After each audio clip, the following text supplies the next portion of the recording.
Welcome to the Reclaim Leader podcast. I'm Jason Tucker. And I'm Jesse Skiffington. We're two pastors in the trenches who are passionate about church health for greater gospel impact. We share the ups and downs of ministry, strategies that worked for us, and some that didn't. Best practices and practical tools for church leadership. The goal, to help all of our churches flourish. Let's get started. See another sunrise, sing a little song. It's so good to be back again, Jesse, in Pastor Appreciation Month, talking to pastors, stories from the trenches. Today we have a friend of both of ours on, Robbie Ytterberg from Presbyterian Church at Toms River. And man, it's such a great conversation. And again, such an encouragement. I love hearing these stories because you just see yourself in all of the ups and downs and everything. It's just nice to know that we're all kind of going through it.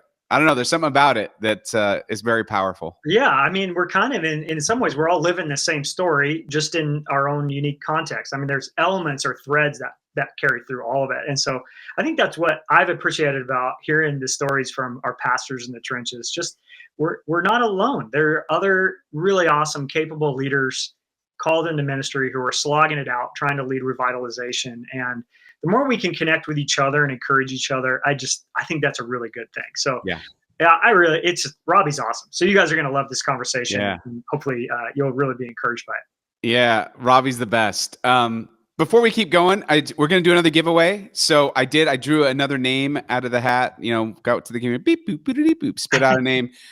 And so we're giving away Carl Vader's, his most recent book, Desizing the Church. We had Carl on. Well, now it's been a while. Yeah, but really good though, man. So good. Yeah, it was really good. And his book is really good, I think. And so anyway, the winner is Tasha Blackburn from First Pres Fort Smith, Arkansas. All right, and Arkansas. Shout out. Yeah, and from the Presbyterian of Arkansas. So I got all my buddies there. I did a cohort with that group last year. And Tasha, you won. Congratulations. We'll be sending that book to you. And before we go into the interview, again, everybody else, if you do us a favor and just tell folks about the podcast. That's one of the things is, we're really not advertising in a way. Listen, we're pastors, man. We don't got like a big budget or anything like that. That's right. So you sharing this episode with others or leaving us a review on your platform of choice helps other pastors discover us in the podcast. And it was so cool, Jesse. I got a chance to talk to someone this week, someone who's doing actually the cohort now, who was just sharing how he got hooked onto the podcast. It was someone from his church said, "Oh, you should listen to this." And he's had their staff listen to episodes and they, works on stuff together. It was so encouraging to hear because we record fantastic. This, it goes out into the internet and we have no idea where it's landing. So that was really cool. But anyway, if it's landing for you, please share with others. But yeah, wasn't that cool? I love it. I just think it's fun. And we're all talking shop together is what it comes down to. And you and I, however many years ago now, we just hit record on those conversations. And so I'm glad that it's resonating with some folks. And, we're here to be helpful. So reach out. I mean, Jason or Jesse at reclaimleader.com. And we love hearing from folks and getting to workshop with you. And just, we care about the church. So we're here for you. All right. Well, hey, here now is our interview with Robbie Ytterberg. We are so excited to have Robbie on the podcast. He is a colleague from the great state of New Jersey, not from, but he is currently residing and been a while in the great state of New Jersey. He's the lead pastor at the Presbyterian Church of Toms River, PCTR, for those who know. He's a wonderful pastor, leader, and friend. And it's his first time on the podcast, which is a crime, honestly. And we're so excited to welcome Robbie. I guess we'll let Robbie folks Ytterberg. decide that later. Yeah. Welcome. To be determined, Jason. That's right. That's right. Really glad to have you. Well, thanks. Thanks, guys. It's great to be on. Of course, I follow you guys. I've known you for a while. It's to be here and talk. Awesome. We really just wanted to hear a bit about your ministry journey especially since you've been here in New Jersey. You came to Toms River. What year was it that you came? It's been a while now. Yeah, it has. It was the very end of 2016. My family drove into town. We were in the Pittsburgh area before here, and we drove into town on Thanksgiving Day of 2016 I'm not sure exactly why we chose to do it that way at this point, but we did. I'm There's sure. nobody on the roads on Thanksgiving. That's right. It was super clear on the Pennsylvania Turnpike that day. So it made it easy. And when we were rolling into town and we're supposed to have a Thanksgiving dinner of some kind at the house that we were moving into that was totally empty. And the only thing that was open was Walmart. All of the restaurants were closed. So my son and I run into Walmart, and well, it's Thanksgiving night. So they're getting ready for Black Friday. There's stuff everywhere. And there's all these people standing around. And we're like, why are people just standing here? Whatever. We're trying to go and shop. The closest thing to turkey I could find was some ground like turkey meat in the fridge section. So I'm grabbing that because we're having turkey for Thanksgiving. And then suddenly the clock strikes 7 or whatever time it was. And all the people that were standing there were there for the early Black Friday, and total madhouse breaks out. People running this way and that way. We're just trying to get groceries to have dinner in our very first night moving to New Jersey. So, maybe it wasn't the best choice.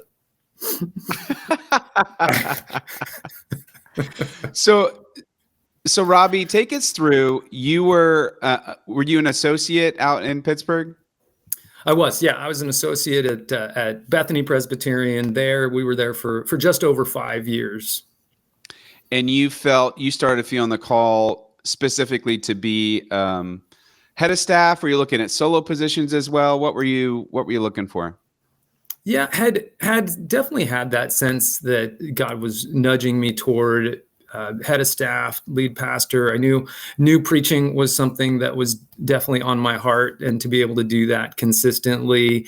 But I think the real thing was I felt this like hunger to more deeply and directly influence the overall direction of the church, and to be able to set the table for the kinds of conversation that were happening throughout all the leadership, and to stimulate and spur on the questions of how are we going to faithfully bring the gospel to bear in this cultural moment. And just didn't feel like I had quite all of that opportunity in that role. And so started exploring.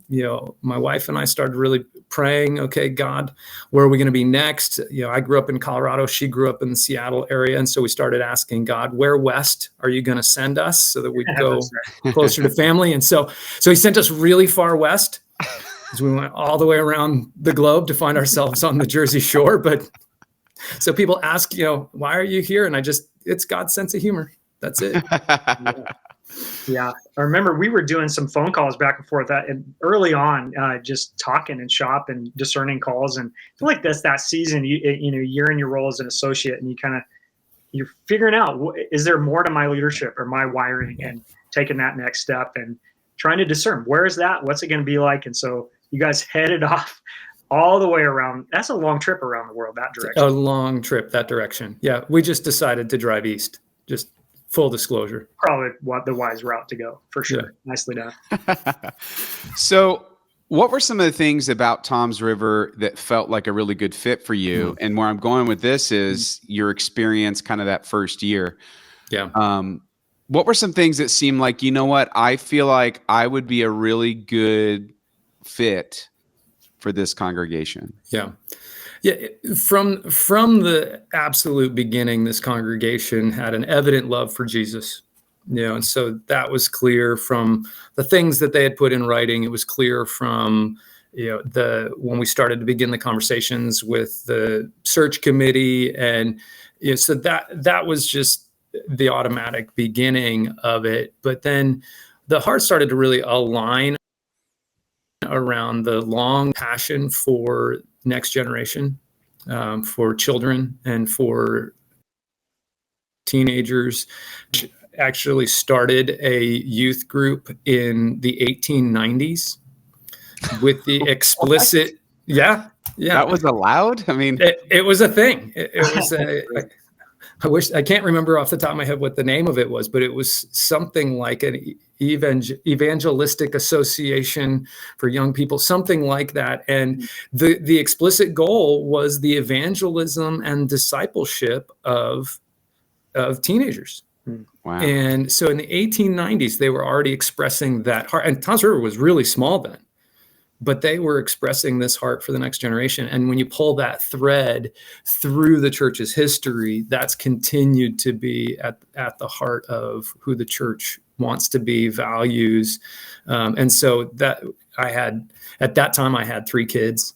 And one was in middle school, one was in late elementary, and one was in preschool still. And so that certainly resonated with me, but it's also, certainly core to what I believe that next generation, we've got to constantly be trying to figure out how are we getting to them. Yeah. When you got to the church and when you started, in what ways was it an affirmation of what you saw, and in what ways were you just hit with some challenges pretty early on? And if you can name some of those, sure. I think it's good to hear what we go through, and what the Lord does with that.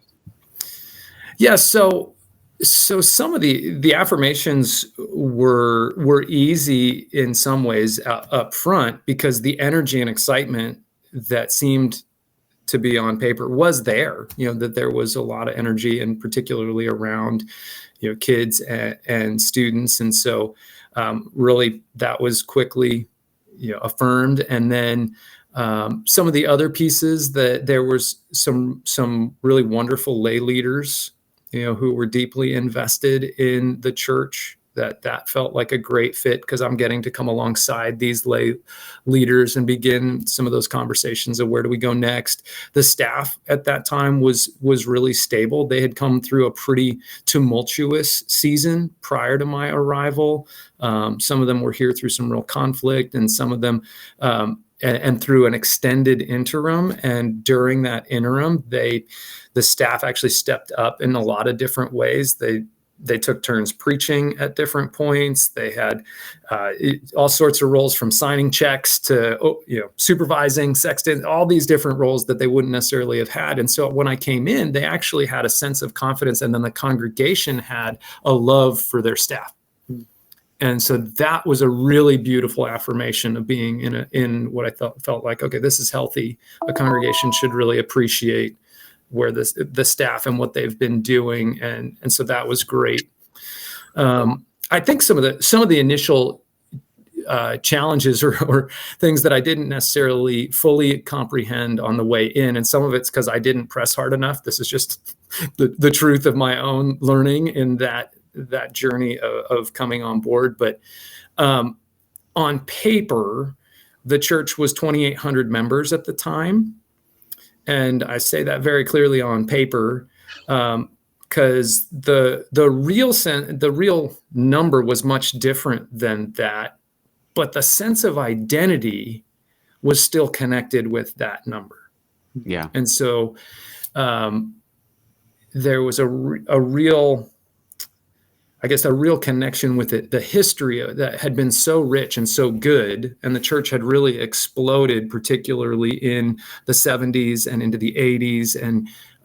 And so it was, and they had really been wonderful in investing in the community in all sorts of ways. A lot of the safety nets that exist in our community, from the hospital to hospice to the suicide prevention lines, things like that, a lot of that came out of the people that were a part of this church then. So I can't take any of the credit. It's just who they were at the time. But a lot of that sense of self was still kind of in the past. And that number, I think, really represented that. And so there wasn't real clarity on, okay, but who are we from the exact membership number? Because who we are in terms of the number of us shapes our expectations. It shapes our expectations of what we could do or couldn't do, who we can be, what we expect from the other people in the congregation or not. Because if there's just a whole lot more people, then I don't really need to do it. But that wasn't always the case. And so I think that was one of the initial challenges, was to begin to grapple with that. And we did. I think another one of the challenges that I didn't fully understand was the enormity of the debt. I knew the debt number, but I didn't understand the impact. And so when I came in, we had probably $200,000 a year of debt service. Wow. And so that's a massive chunk of budget that is paying for stuff that by the time I came through the doors was already 12, 13 years old. And so that was a huge anchor that we were carrying when we came through. And so we had to start thinking about what that would mean to tackle that. And then I think the other thing that I think I knew, but became clear, maybe affirmed kind of what I knew about one of the challenges was, what are we really about? Like we know the things that we do, and that had a long history because it was kind of the similar things, though there had been some changes over time. But why do we do it? And what is it that we're hoping to accomplish as a result, or what do we believe even more so that God's calling us to accomplish through what we're doing? And so, yeah. So how did you tackle those questions?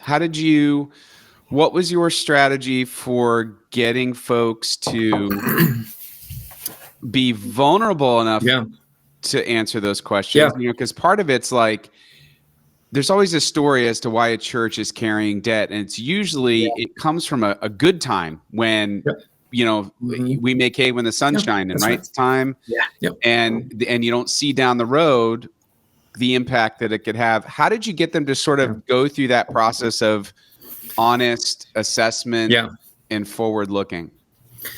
Yeah, there were a number of different angles, but I think before I even answer that question, just probably have to acknowledge one of the other challenges coming in that was really real was me. That I had a huge learning curve. Hadn't been in this role before. I think I didn't have full appreciation for the expectations that folks carried, and so I think was at times naive to the fact that I was disappointing some of those expectations. At times, I think it was probably too flippant in disappointing those expectations. And so I think I created at times challenge that wasn't entirely necessary, but probably was necessary for some of my own growth. Yeah. And so I continue to have to kind of look in that mirror and go, the problem isn't always out there, is it? A lot of the time it's in here. And how do I need to move in a way that is helpful in terms of leading people in a direction rather than just kind of going for it, doing it, maybe always looking ahead. One of the things that I am aware have been brought to my attention multiple times, I don't always celebrate very well. And so that's something that I have to have reminders of and build in. And so have over the years had to celebrate various times and various things with various folks to, I think, appreciate where we've come from. Yeah. But in the midst of that, coming back to, I guess, maybe the question directly that you asked, was there was a lot of different angles that we had to kind of work from at different times. Some of them were intentional and some of them we just couldn't get away from. I mean, we eventually, we did start a capital campaign to address our debt. And the day, actually, it was almost 5 years ago. It was 5 years ago last weekend, I believe, that we being the session of the church, the elders of the church, had to stand up during worship that weekend. And the announcements that we had to make was, we only have money to pay the payroll through the end of the month. Mm-hmm. After that, we have no idea what's going to happen. Wow. And so if you can advance your giving that you were planning to do by the end of the year, please do, because we're just not sure exactly where this is going to go. Oh, and by the way, today we're starting a capital campaign to address our debt because it's drowning us. We're choking on this debt. And so we didn't have much of a choice. Like, we had been laying the groundwork for 6 months before that to start the campaign. And part of it was just bringing it back to our elders over and over again and talking about, just we've had history of financial strife. I mean, it's not unusual that there have been seasons where paying the bills was tough, and some months we're choosing to pay these bills, and the next month we'll choose to pay those bills. And part of it is just because we've been living paycheck to paycheck like so many households, but we've been doing it as the household of God, and it's incredibly stressful to live that way. And so we were talking about that actively, and we were also starting to talk about the other side of it, and like dreaming about what could $200,000 a year do in the service of God? Like, what kind of impact could that make in our community if we were able to release those resources from the bank, who's been good to us, just for the record, in case anybody's listening, but also for the sake of the kingdom, and what an impact that could make year over year over year, and see that multiplied. And so the leadership got on board pretty quickly to start addressing that problem. But then it came to the point where we couldn't not. It was time. We had to do something about it. And then the questions about, okay, so how do we move in a way that brings the gospel to bear in our community is an ongoing and much tougher question. Especially, a church 170 years old that has, deep roots, deep history, deep traditions, has this even relative, 40-year ago history. So plenty of folks still really remember kind of what was the heyday in terms of the numerical, sense of who we are. And so that's continues to be ongoing, but part of it was just trying to raise the urgency in whatever way possible, doing through preaching and constantly trying to bring back in front of people like, hey, here's the reality of how the world around us views us. Yeah. And just keep trying to bring that forward, using statistics, using stories, and trying to help people understand the urgency, trying to continue within the main line that we're a part of to reclaim kind of the reality that what people believe matters. The truth does matter, that there are very real consequences for all of us, what we're going to choose to believe and not. And so if the world is going to live a life apart from Christ, then they're going to have immediate and eternal consequences. And trying to bring that open to a normal part of our conversation and framework.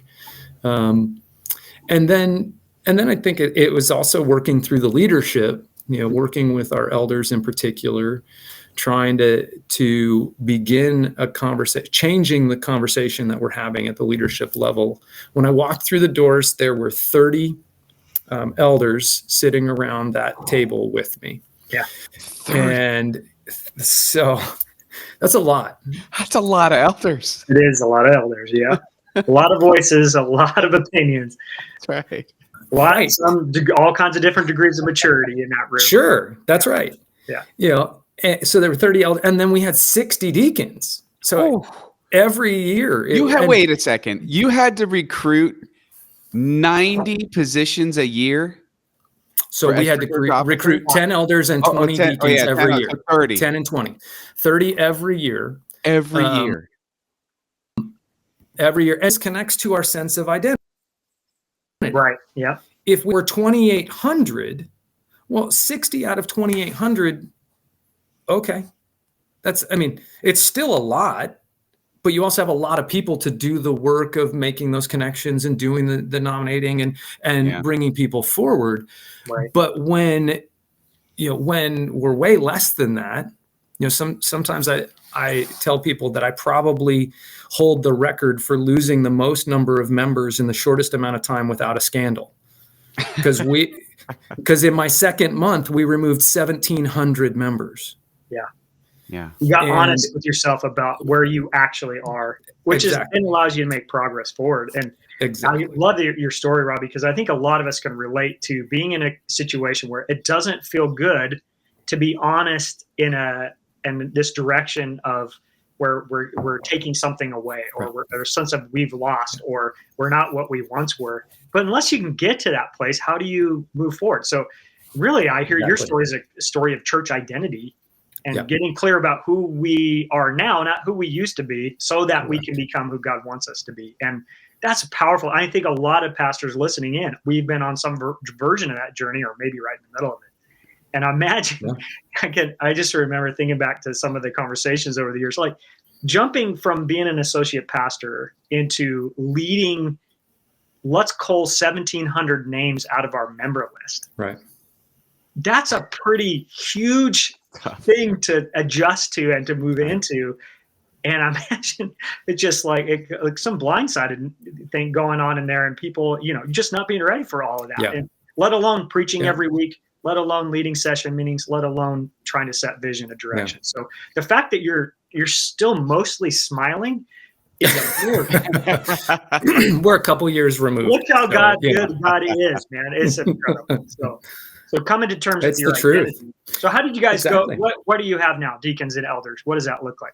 So we now have 18 elders on our session. I pushed for 12. Mm-hmm. We ended at 18, which is just way better. We now have 30 deacons, and that's a challenge, because actually I'm grateful our deacon board is branching out and kind of taking their calling and running with it in some really beautiful ways right now. And so only 30 for them feels a little slim at times, because they still remember, but they're also having to move in different ways and lead the congregation. But we've got, so that's what we have in terms of our officers right now. And it just allows us to have a conversation. When you've got 30 around the table, you're right, there's a lot of opinions. It's just not a very functional conversation. Right. Even 18 is tough. And so because group dynamics are what they are, we don't always get all the voices to really weigh in. Though that's part of what we try to do, is make space so that those folks who, you know who they are in your room, that just, they sit back a lot. Doesn't mean they're not engaged. It just means that they're not really prone to vocalize their thoughts. And so really trying to tease out, hey, if you have something, we need you. We need your voice on this. And so, but what were some of the, as you are, I guess I have two questions here. One is, pastors deal with overwhelm all the time. And one of the reasons is we feel like there's so many targets that we could aim at. We don't know where to start. We're a little bit paralyzed by that. Was it just sort of intuitive, or did you kind of have a little bit of a method as to what targets you focused on when? Great question. So I think I struggle with that exact thing even right now. Like it's an active live conversation in my life at home, and here is, I'm probably still trying to do all the things all at once. And so it does lead to exhaustion and overwhelm. And frankly, it doesn't get the traction that we need. And so I think at different times over the years, it's come and gone better, is the truth. And so one of the things I realized later, now that I've looked back, is I didn't shift nearly enough of my focus to getting clear on the identity questions soon enough. Like, I was aware of the questions, but I didn't necessarily know how to get traction on it, and didn't really focus on it. And some of it was, I think, taking some of the maybe it's old advice at this point, and just saying, don't change too much too soon, just kind of get settled in. I think in retrospect, in the first year, I would have dug deep into getting clear on our mission, getting clear on who we are, getting clear on what are we going to be about, how are we going to define success, and would have from the get-go made that my focus. And it just wasn't, my focus at that time. I think because of the learning curve, because of whatever, I just was not. I knew I needed to do it. It was kind of in the back of my head, but it was like, okay, I'm just running with this and just trying to be here in many ways and survive probably. But I think that is where when I did finally realize, okay, that's what needed to happen, that focus really, really helped. And so the shifts for us that I think have made the most impact were when we did really dig in deep and we spun off a team to really work on, okay, what are we about? What are our values? How are we going to define success? Mm-hmm. Like, I think that's one of the things I'm most pleased about where we've come. And we had some help along the way and some resources that we were using, but where I'm happy about where we've come is that, okay, we're clear on what our mission is, we've articulated that as connecting people to full life in Jesus Christ. We're clear on our values that kind of make us unique compared to the church down the road, and and kind of leaning into that and saying, yep, this is who we're going to be, which means we don't have to be that. And we've identified strategy of how, where the ways we hope people will begin to move, and believing if they'll do these things, grow in the ways that we believe they should.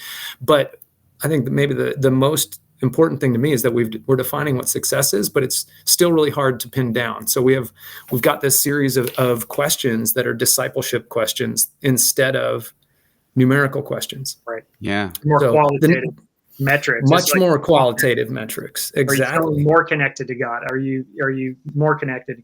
I think those are good metrics. And what I hear in the midst of this, I think is really helpful. And I think my experience too, and I think for you, Jason, is when you're clear on your identity, your vision, mission, values, you have a decision-making framework. Now you can run and filter everything through that and go, is this us? Is this the right direction? Exactly. And without that, you're just sort of fishing in the dark and hoping and throwing stuff on the wall and hoping it sticks. So it sounds like that's exactly right. If you had gotten to that earlier, maybe it would have cost you your job, though. You never know.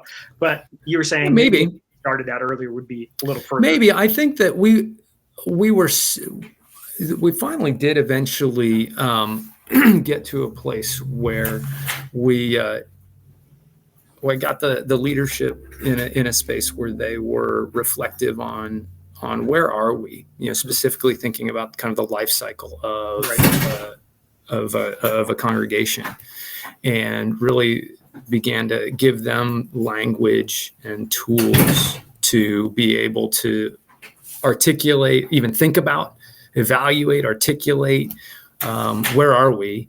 And there was real agreement around where we are. It was like, yeah, we're definitely not like, we don't feel like it's crisis, but there was this awareness that we've come past a peak, and we're in some decline, but we don't necessarily know how to get out of it. Mm-hmm. And so it was like when they self-identified, I didn't have to tell them. We walked through a process and a journey where they identified and said, yeah, this is where we are. And it's like, okay, well, if that's where we are, the way to get back on the growth side of the life cycle curve is this journey of reevaluation, re-envisioning, and reinvigorating ourselves around clarity on these purposes. And so we were set up then to step into that at that point. And then to like you said, Jesse, the work we call it our mission framework. It's exactly right. It's a framework that helps us evaluate, okay, what should we be focused on? Are the things that we're teaching? Yes, it's all, the Bible's all good. Like, let's teach it all, right? The gospel is beautiful. And, one of our values is to make sure we're gospel centered in everything we're doing. But what do we teach in a way that we expect fruitful outcomes? And so having those discipleship definitions of this is what success looks like. It looks like people who are growing in these very clear ways really helps us create, curriculum. It helps us create sermon series. It helps us collaborate across our commissions in ways that we had not really collaborated before. We had cross collaboration between, our mission team, our deacons, and our student ministries last summer and fall that spun off these experiments that happened. And, it gives us actually this incredible opportunity for creativity.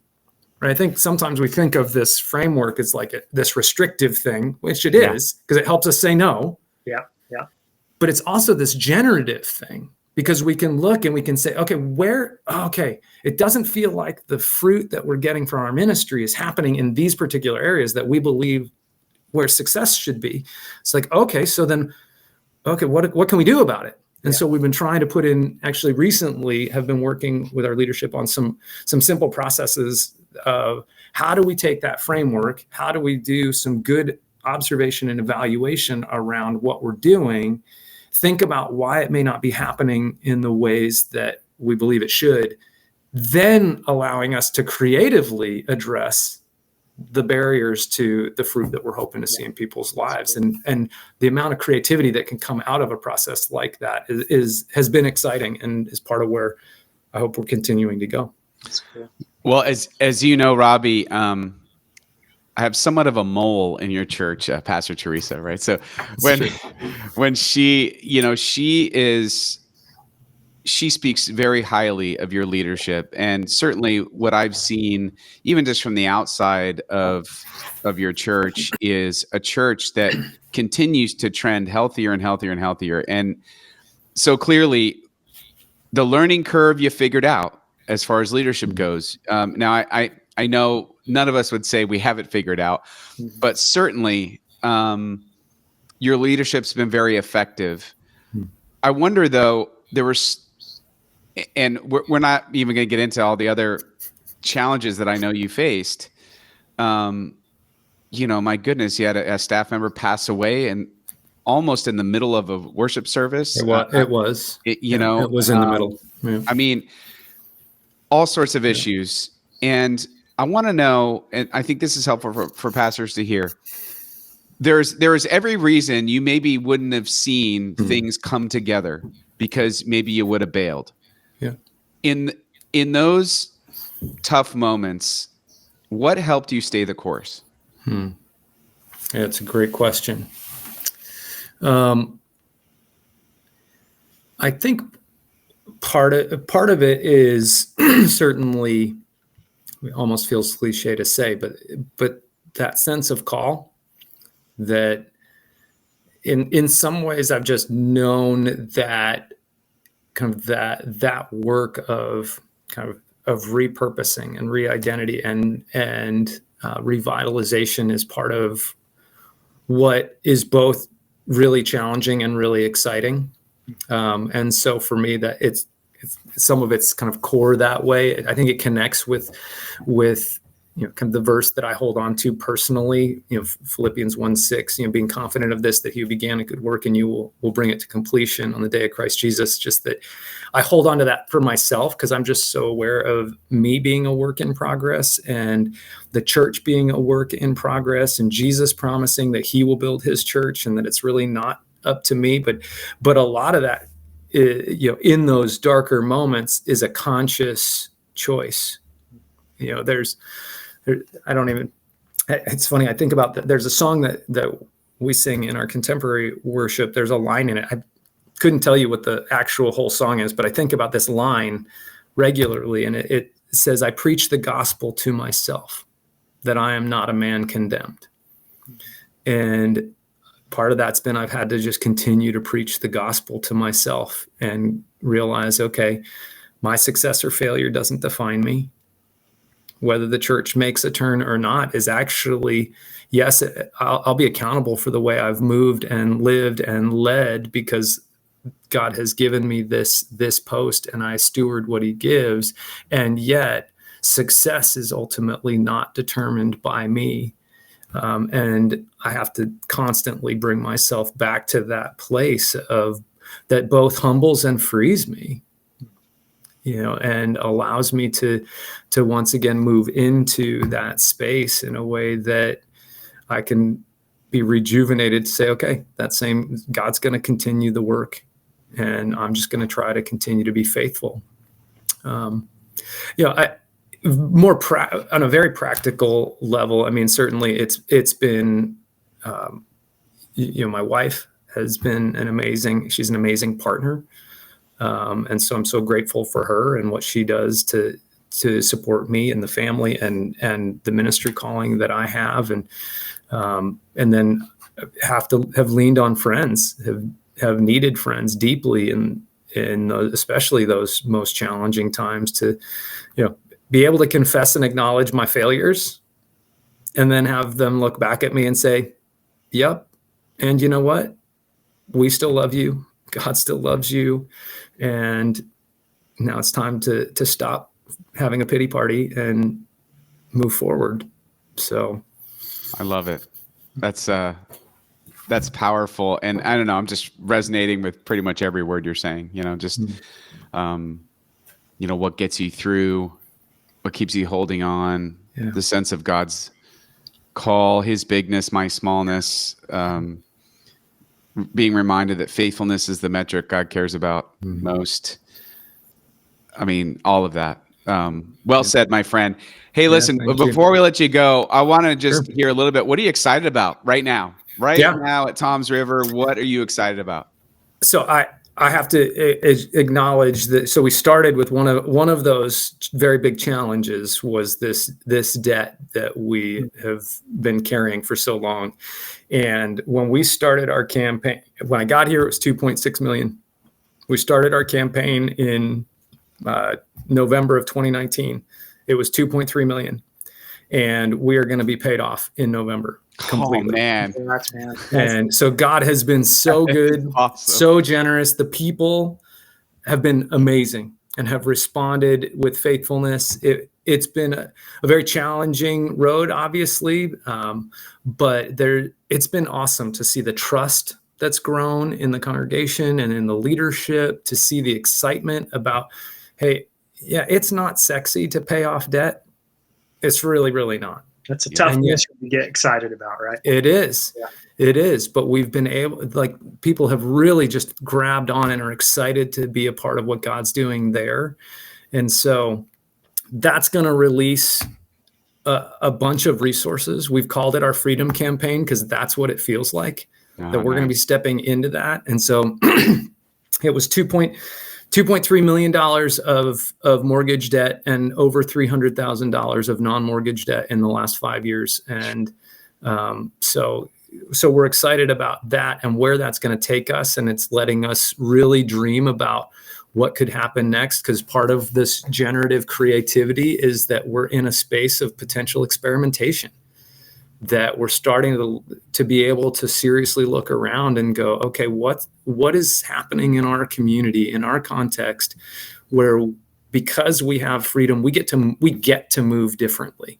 Yeah, you're playing offense, not defense, right? I mean, way different, right? Yeah, way different. And so, it gives us this latitude to go, okay, we don't have to be terrified that our bills won't be paid, and now we don't have to be terrified if we throw some spaghetti at the wall and it doesn't stick. Yep. Like, we can start to experiment and know that it's not life or death whether it succeeds, and we can approach it in a way of what can we learn so the next time we can do it differently, we can do it better. And so it's happening in a lot of different spaces. We have a number of new initiatives that are coming out from our deacons, have begun trying to figure out what ministry among veterans looks like, because we've got a huge military base just down the road from us and huge retirement communities around us. And so how can we minister the very real needs of the veterans and connect them to Jesus in a meaningful way? We've got a team that's starting to look at what might it look like for the church to engage and step into the realities and the horrors of human trafficking.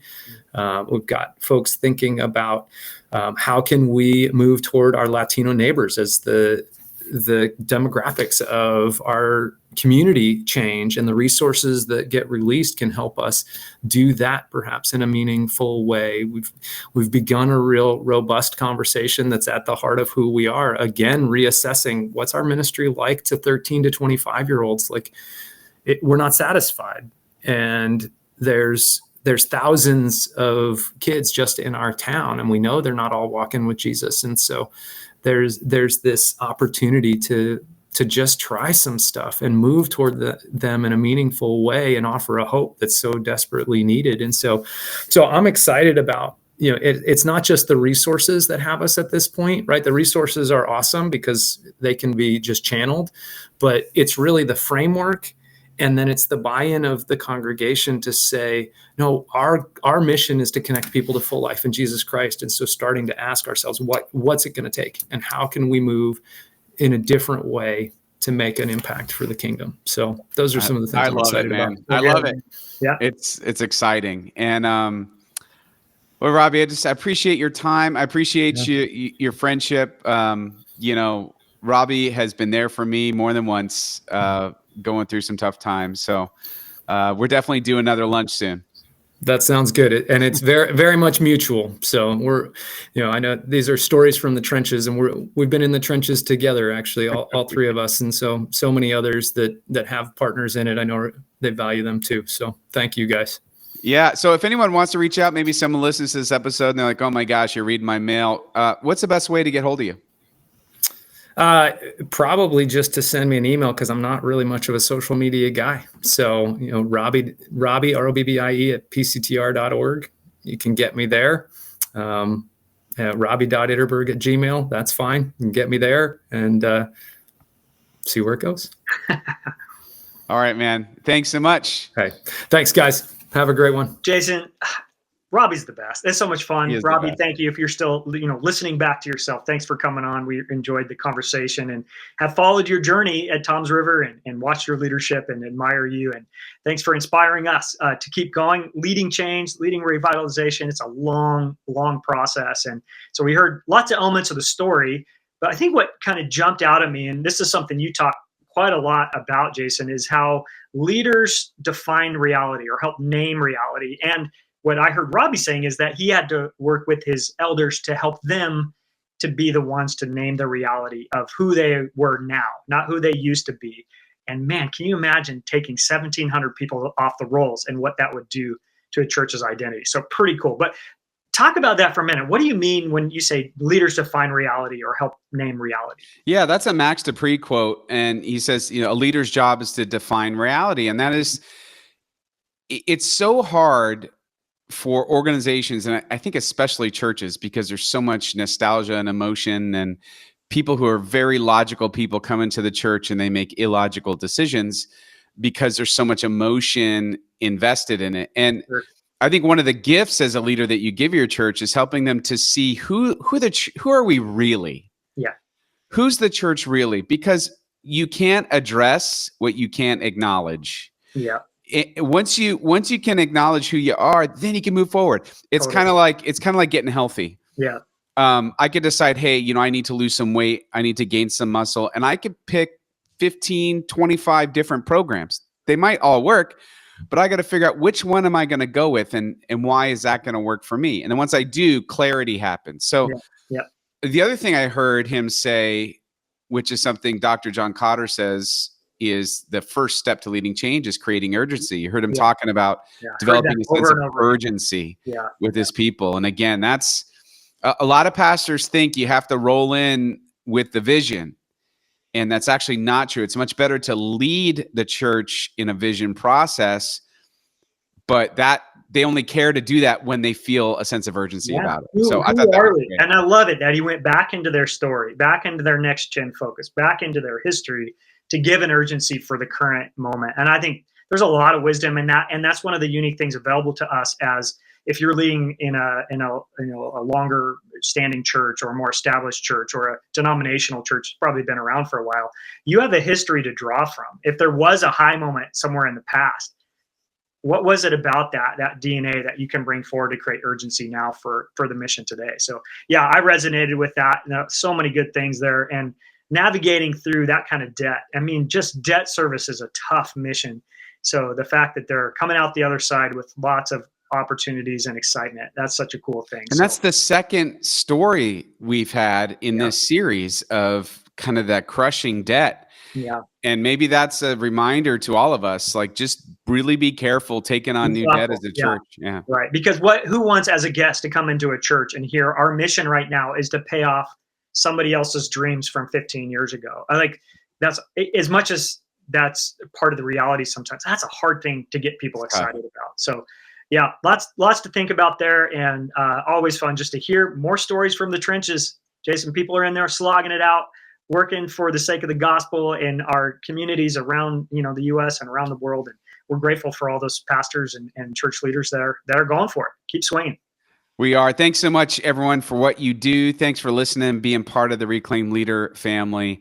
And man, until next time, this is just a reminder, ministry is hard. It is so much better when we do it together. Take care, everyone.